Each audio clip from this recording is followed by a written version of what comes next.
Hello everyone, welcome to India Buddy. आप सभी का स्वागत है आपके अपने चैनल इंडिया बडी में। स्टूडेंट्स, आज 23 सितंबर है एंड मॉर्निंग शिफ्ट का जो शिफ्ट 1 होता है एमएचटी सीईटी में, उनका पेपर कैसे गया उनके बारे में बात करूंगा और कुछ इंपॉर्टेंट अपडेट मैं अब आपको देना चाहता हूं, क्योंकि पिछले मैं देख रहा था 3 दिन से मैंने आपको देख लिया 6 शिफ्ट हो चुके हैं। आज का शिफ्ट ये 7th शिफ्ट था, तो उसके बारे में हम डिटेल में डिस्कस करेंगे। तो शिफ्ट 1 में क्या क्या रहेगा उसके बारे में हम डिस्कस करेंगे। तो इस वीडियो में हम क्या देखने वाले हैं? इस वीडियो में हम देखने वाले difficulty level of physics, chemistry, maths and example of questions.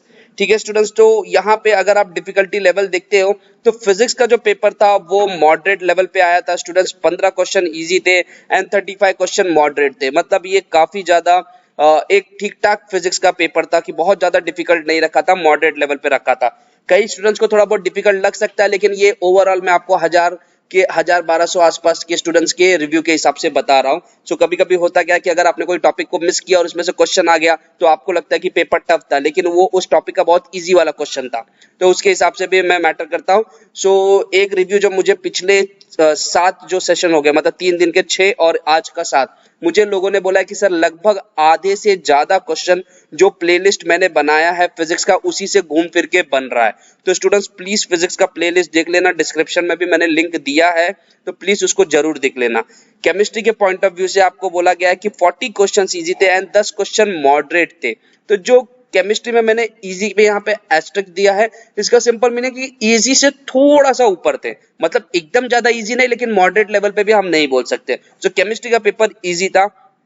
Maths के केस में अगर आप देखोगे तो लगभग 25 क्वेश्चन इजी थे, फिर से एस्टेरिस्क के मतलब इजी से थोड़ा ऊपर, एंड 10 क्वेश्चन मॉडरेट लेवल पे एंड 15 क्वेश्चन डिफिकल्ट लेवल पे थे। लेकिन वहां पे भी एस्टेरिस्क दिया है, तो बहुत ज्यादा डिफिकल्ट नहीं था, लेकिन थोड़ा सा डिफिकल्टी लेवल था।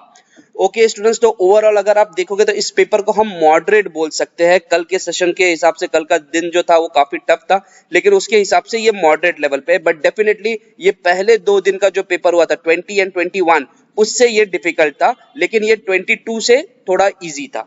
सो स्टूडेंट्स ये था ओवरऑल। अब मैं आपको एक चीज बताता हूँ, मैं देख रहा हूँ कि कई स्टूडेंट्स मुझे पूछ रहे हैं कि सर क्वेश्चन दीजिए, सॉल्यूशन दीजिए। मैं आपको एक चीज बताता हूँ स्टूडेंट, क्वेश्चन जो है वो आपके टेक्स्ट बुक लेवल पे ही बन रहा है। देखिए मैं आपको क्वेश्चन दूंगा, वहां पे नंबर बदल जाएंगे, तो क्वेश्चंस आपके टेक्स्ट बुक, तो आपके टेक्स्ट बुक के प्रॉब्लम, अगर आप मैथ्स 1 एंड मैथ्स 2 के अगर आपको सारे टेक्स्ट बुक के क्वेश्चन सॉल्व करने आते हैं, आप डेफिनेटली मैथ्स के पेपर में 49 से 48 क्वेश्चंस करेक्ट करेंगे। तो मैं आपको ये चीज बता रहा हूँ कि प्लीज टेक्स्ट बुक को फॉलो करो। कई स्टूडेंट सोच रहे प्रीवियस ईयर के क्वेश्चन, या कई स्टूडेंट्स इंतजार कर रहे, वो देख रहे कि एक 1.5 घंटा 2 घंटे का वीडियो कि क्या क्वेश्चन पूछा गया था। एक चीज बता दो, जो क्वेश्चन पूछ लिया गया वो क्वेश्चन दोबारा आएगा नहीं। एंड डेफिनेटली आपको मालूम है कि अगर एक क्वेश्चन इंटीग्रेशन का आया है तो कल भी एक क्वेश्चन इंटीग्रेशन का आएगा, क्योंकि इंपॉर्टेंट टॉपिक तो आपको खुद ही पता है। तो फिर आप क्यों अपना टाइम वेस्ट कर रहे हो ये देखने को कि आज कौन से क्वेश्चन आए हैं? वो क्वेश्चन मत देखिए स्टूडेंट्स। मैं आपको बता रहा हूँ केमिस्ट्री, मैथ्स के लिए और फिजिक्स के लिए, अगर आपको प्रॉब्लम के पार्ट पे मैं बता रहा हूँ, आप अपने टेक्स्ट बुक का प्रॉब्लम आपको करने आता है, आपको लगभग आपका 95 to 97% जो क्वेश्चंस प्रॉब्लम से रिलेटेड रहेंगे वो आपके सॉल्व हो जाएंगे। फिजिक्स के लिए मैं आपको बोल रहा हूँ प्लेलिस्ट जरूर देखना, बहुत ज्यादा फायदा हो रहा है, लेकिन वो आपका कॉल है, आपके ऊपर डिपेंड है कि आपको देखना है तो आप देखिए, क्योंकि मार्क्स कम होंगे तो वो आपके होंगे, नहीं देखोगे तो और कम हो जाएंगे, लेकिन जो देख रहा है उसको बहुत ज्यादा फायदा हो रहा है। नॉर्मलाइजेशन वाला वीडियो भी देख लेना स्टूडेंट्स, बहुत ज्यादा इंपॉर्टेंट है।